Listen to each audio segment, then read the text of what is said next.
Kalau sampai Prabowo, saya akan pimpin rakyat untuk melawan mereka, berjuang sampai titik darah menghabiskan saudara. Siapa saja coba-coba ganggu habaib, habisi di tempat, jangan dikasih hati saudara. Masya Allah Jik, ya. Ini orang terkonfirmasi berbahaya untuk agama dan bangsa, berbahaya, memprovokasi, memutarbalikan fakta, berbahaya. Setan tua ini mestinya yang terkonfirmasi berbahaya itu orang yang membiayai operasi begal nasab, itu terkonfirmasi berbahaya. Mungkin ada yang mau kabur ke Yaman, silakan. Kalau nggak mau kabur aja ke Yaman.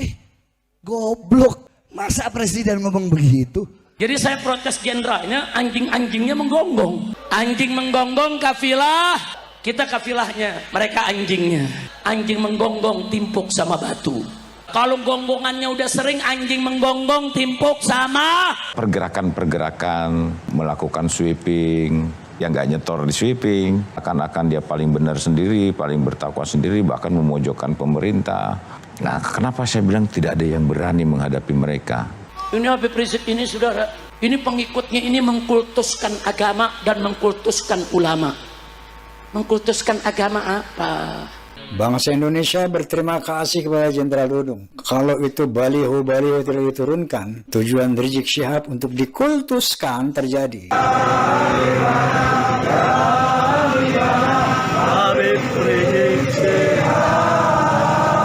Iya, kabur aja biar kita nggak gaduh. Nih Prabowo, rakyat yang paling senang dari mana?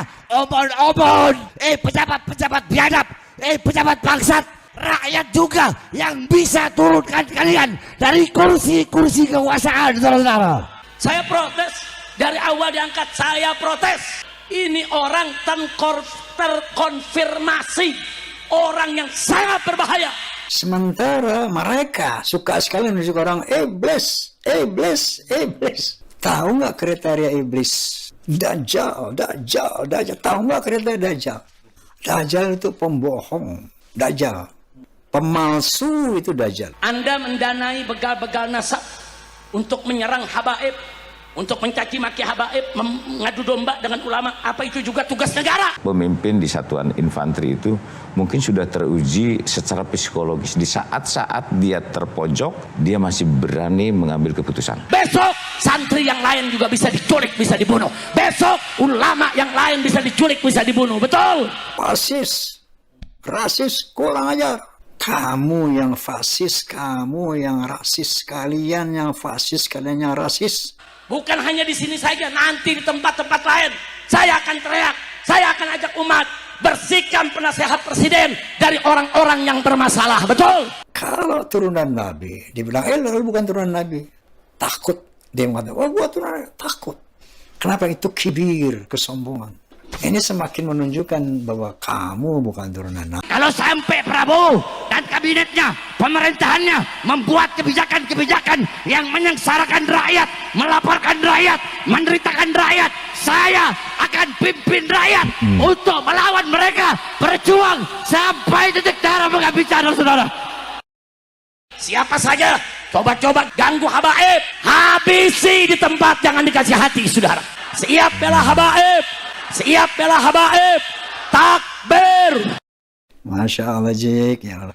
Ini orang terkonfirmasi berbahaya untuk agama dan bangsa, berbahaya, memprovokasi, memutarbalikan fakta.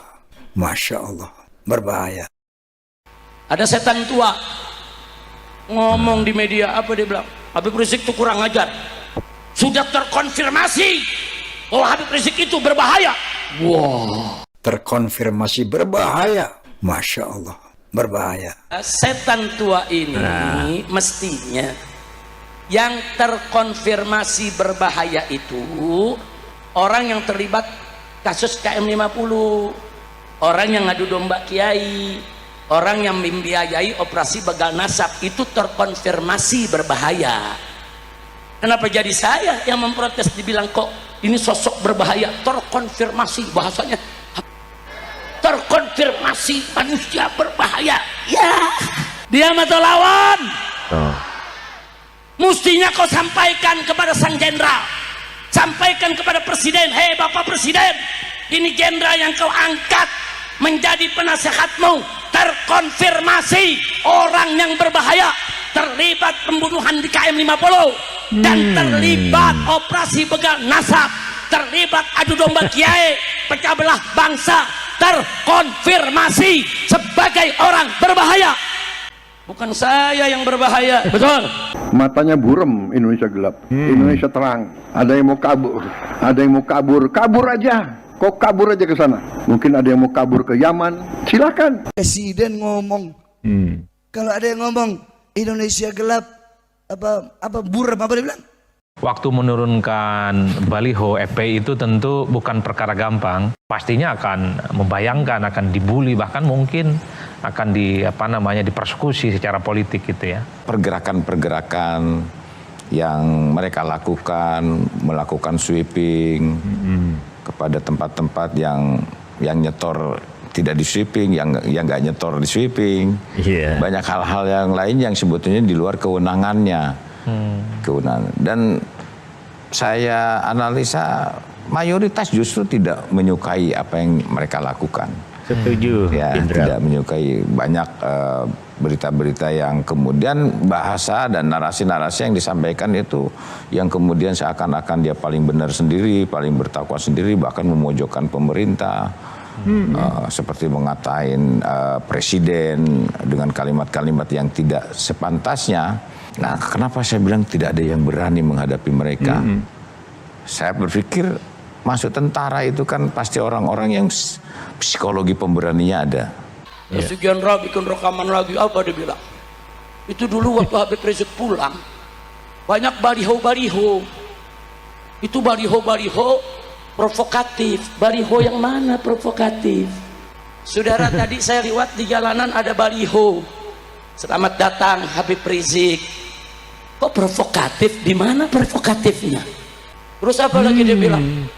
Ini Habib Rizik ini, saudara, ini pengikutnya ini mengkultuskan agama dan mengkultuskan ulama. Mengkultuskan agama apa? Kalau kami mengatakan umat Islam, Islam adalah agama yang benar, Islam adalah agama yang diterima di sisi Allah. Selain Islam tidak diterima. Itu keyakinan kita, itu akidah kita, itu petunjuk Al-Quran dan hadis. Betul? Betul! Mengenai Jenderal Dudung yang dikatakan oleh Saudara Rizik Syihab sebagai Jenderal Baliho. Bangsa Indonesia berterima kasih kepada Jenderal Dudung. Kalau itu baliho-baliho tidak diturunkan, Masya Allah, tujuan Rizik Syihab untuk dikultuskan terjadi. Bukalah berita, lihatlah, kita ditempatkan sebagai negara yang paling aman di dunia sekarang. Kabur aja deh. Iya, kabur aja biar kita nggak. Nih Prabowo, coba kau lihat di NTT ada anak yang mati bunuh diri. Kenapa? Nggak punya uang untuk membeli buku. Terus kau bilang rakyat Indonesia ini adalah rakyat yang paling senang. Dari mana? Obon-obon. Kau butuh sama rakyat kalau cuma ada maunya doang.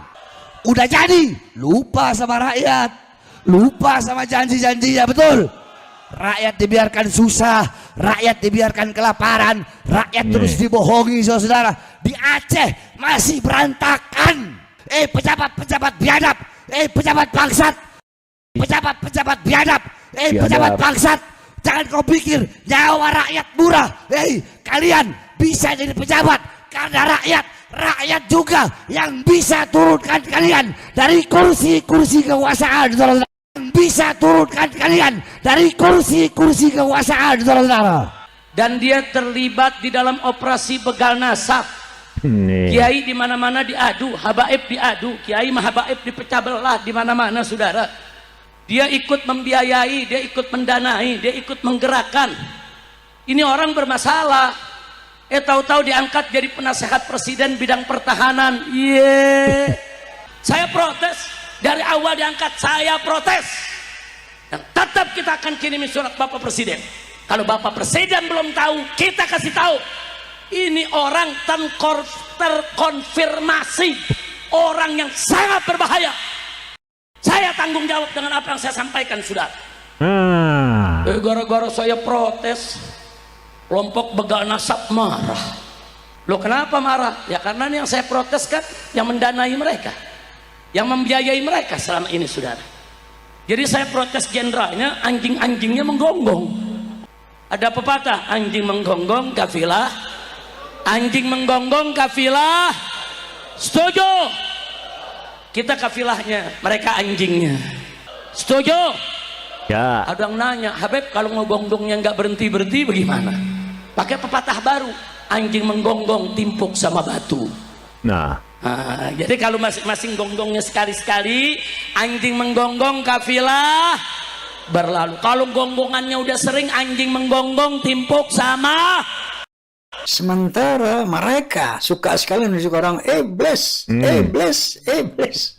Mestinya iblis. Mesti gitu. Tahu nggak kriteria iblis? Dajjal, Dajjal, Dajjal. Tahu nggak kriteria Dajjal? Dajjal itu pembohong. Dajjal. Pemalsu itu Dajjal. Gimana Bapak menarik garis batas antara kekuasaan dengan ketegasan yang diperlukan dalam memimpin? Contohnya kayak misalnya jenderal yang terkenal, Jenderal Baliho misalnya. Itu kan adalah keputusan-keputusan yang konsekuensinya nggak banyak yang mau mengambil itu, Pak. Di mana threshold yang Bapak tentukan untuk diri Bapak sendiri sebagai pemimpin? Sabda Nabi Muhammad menyampaikan, orang yang tidak berani ngambil risiko adalah orang-orang yang merugi. Semua hidup ini kan penuh risiko. iya. Siapapun saya yakin tidak pernah akan sempurna dikatakan 100% itu orang itu baik. Pasti ada sisi-sisi lain. Saya kalau misalnya waktu pada saat saya Pangdam Jaya, wah begitu banyak karangan bunga. Tapi dari sisi lain juga di YouTube, di TikTok banyak. Ya betul, akhirnya oh ini jenderal cuma jenderal menurunkan baliho aja bisa jadi kepala staf angkatan darat. Kita protes, saudara. Udah gitu dia pakai bela diri, nggak rela disebut Jenderal Baliho. Alasannya dulu saya menjalankan tugas negara, kata dia. Ya Saya iyalah. balik bertanya, kalau Anda menurunkan baliho-baliho selamat datang yang disampaikan oleh umat pada saat saya pulang dari Mekah, Anda sebut itu tugas negara. Berarti keterlibatan Anda di dalam siaran pers kasus KM50 di Polda Metro Jaya yang membentangkan barang-barang bukti palsu, apa itu juga tugas negara? Anda mendanai begal-begal nasab untuk menyerang habaib, untuk mencaci maki habaib, mengadu domba dengan ulama, apa itu juga tugas negara? Kita tanyakan, saudara. Saudara, Dia nggak tahu perjalanan saya dulu di Timur Timur, di Papua, di Aceh, di Maluku. Tapi itu kan bagian hidup. Ya kalau nggak gitu nanti nggak lengkap dunia ini. Jadi ada yang mengatakan baik, ada yang mengatakan buruk. Saya sudah terlatih di daerah operasi menghadapi hal-hal. Saya harus kontak tembak dengan mereka. Makanya kenapa pemimpin di satuan infanteri itu mungkin sudah teruji secara psikologis. Di saat-saat dia terpojok, di saat-saat dia terjepit, dia masih berani mengambil keputusan. Ya walaupun ya artinya mungkin tidak jarang ya, tapi banyak juga perwira-perwira tinggi. Saya sering sampaikan waktu saya kepala staf angkatan darat, kalau kamu menjadi seorang perwira, jangan berangkat dari mencari nafkah atau mencari sesuap nasi, tapi berangkat dari sebuah pengabdian. saya akan terus minta kepada Presiden orang ini agar diberhenti dan dipecat. Karena kalau kemarin bisa terlibat dalam peristiwa KM50, kalau kemarin 6 santri pengawal saya bisa dibunuh oleh kelompok mereka, saudara, kalau dibiarkan, besok santri yang lain juga bisa diculik, bisa dibunuh. Besok ulama yang lain bisa diculik, bisa dibunuh. Betul? Setuju tidak kalau diberhentikan? Ya. Takbir. Angkat tangan semua, takbir. Fasis, rasis, kurang aja. Kamu yang fasis, kamu yang rasis, kalian yang fasis, kalian yang rasis. Iya, Tidak betul. ada budaya Indonesia diserang mereka. Untuk menunjukkan mereka ingin memisahkan diri, membedakan diri. Aku adalah turunan Nabi kalian, Ajam. Aku lebih tinggi dari kalian. Inilah sifat iblis yang sebenarnya. Orang-orang yang terlibat korupsi, terlibat pelanggaran HAM, terlibat pembunuhan, terlibat pecah belah bangsa, nggak boleh jadi penasehat presiden. Betul? Setuju tidak, takbir? Angkat tangan semua, takbir. Takbir. Ketika ada yang mengkritisi, mempelajari nasab mereka melalui penelitian, mereka marah. Itu semakin membuktikan bahwa mereka bukan turunan Nabi. Nggak berani dia protes. Malu mereka kalau benar. Zuriat Nabi itu begitu. Kalau turunan Nabi, dibilang, lu bukan turunan Nabi. Takut. Dia mengatakan, gua turunan Nabi. Takut. Kenapa? Itu kibir, kesombongan. Gua turunan Nabi, itu kesombongan. Na'udzubillah. Seandainya dia benar begitu, apakah Nabi ridho? Nah ini, Kiai Imaduddin, Gus Abbas, dan sebagainya, mengajak Anda untuk introspeksi. Ini ada penelitian gini loh. Kalau memang benar-benar doa Anda fid dunya hasanah wa fil akhirati hasanah wa qina adzabannar, mesti direnungkan. Ya Allah, berikanlah aku kebahagiaan di dunia, kebahagiaan di akhirat, dan jauhkan dari api-api neraka. Ada kritikan dari orang nih. Coba kita cek yuk, benar nggak gitu nih? Kalau benar turunan Nabi, yuk. Kalau perlu kita jangan ngaku deh. Karena akan menimbulkan kebanggaan, kesombongan. Kalau perlu begitu. Ini malah menonjolkan diri. Gua turunan Nabi. Lu mesti jangan kayak gini. Ini semakin menunjukkan bahwa kamu bukan turunan Nabi. Semakin menunjukkan. Nah, untuk itu kita semua mengajak. Sebelum terlambat, yuk bertaubat. Bangsa ini sedang butuh ketenangan, butuh persatuan, bukan kegaduhan tanpa ujung. Di saat pemerintah Prabowo Subianto sedang fokus menjaga stabilitas negara, memperbaiki ekonomi, dan menjalankan program untuk rakyat, masih ada saja pihak yang terus memainkan narasi panas dan provokasi. Pernyataan Presiden soal kalau merasa Indonesia gelap, silahkan ke Yaman, sebenarnya adalah sindiran keras bagi mereka yang terus menyebarkan pesimisme terhadap bangsa sendiri. Bukan ajakan membenci rakyat, tapi pesan agar jangan terus-menerus membuat suasana negeri terlihat seolah hancur dan tanpa harapan. Namun pernyataan itu justru dibalas dengan kata-kata kasar. Bahar bin Smith bahkan sampai melontarkan makian kepada presiden. Padahal seorang tokoh agama seharusnya memberi teladan dalam berbicara, menyejukkan keadaan, bukan malah memperkeruh suasana dengan emosi dan hinaan. Begitu juga dengan Rizik Syihab, alih-alih meredam ketegangan, ia justru kembali menyerang banyak pihak, mulai dari Rhoma Irama sampai Jenderal Dudung. Kalimat seperti setan tua dan Jenderal Baliho tentu bukan contoh komunikasi yang mendidik umat. Apalagi disampaikan oleh tokoh yang memiliki banyak pengikut. Rakyat sekarang bisa menilai sendiri mana kritik yang membangun dan mana yang hanya memperbesar konflik demi menjaga pengaruh politik dan massa. Sementara itu, Dudung Abdurrahman justru mengingatkan pentingnya menjaga persatuan bangsa. Ia menegaskan bahwa tugas aparat adalah menjaga negara tetap aman dan utuh. Pesan yang sederhana, tapi jauh lebih menenangkan dibandingkan teriakan provokasi dan ancaman perlawanan. Begitu juga dengan Rhoma Irama yang berani mengingatkan soal bahaya fanatisme berlebihan terhadap tokoh tertentu. Karena ketika seseorang merasa tidak boleh dikritik, disitulah akal sehat mulai hilang. Indonesia tidak butuh lebih banyak kemarahan, tidak butuh ceramah yang membuat rakyat saling benci. Yang dibutuhkan sekarang hanyalah kerja nyata, persatuan dan suasana yang damai agar rakyat bisa hidup tenang. Kalau ada kebijakan pemerintah yang salah, kritiklah dengan cara bermartabat, bukan dengan makian, bukan dengan ancaman. Apalagi mengajak umat terus hidup dalam kemarahan. Karena negeri ini dibangun dengan persatuan, bukan dengan teriakan kebencian. Dan rakyat sekarang semakin sadar, siapa yang benar-benar ingin menjaga Indonesia tetap kuat, dan siapa yang justru tetap memelihara kegaduhan demi kepentingan kelompoknya sendiri. Semoga negeri ini selalu dijaga persatuannya, dijauhkan dari fitnah dan adu domba. Karena sekuat apapun bangsa ini, kalau rakyatnya terus dipecah belah, maka kehancuran tinggal menunggu waktu.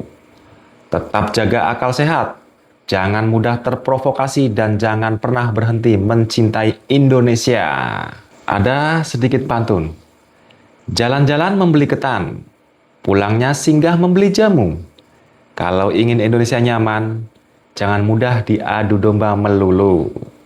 Kalau suka dengan pembahasan seperti ini, jangan lupa dukung channel ini, karena di video berikutnya akan ada fakta-fakta lain yang lebih panas, lebih tajam, dan tentu saja membuka mata publik.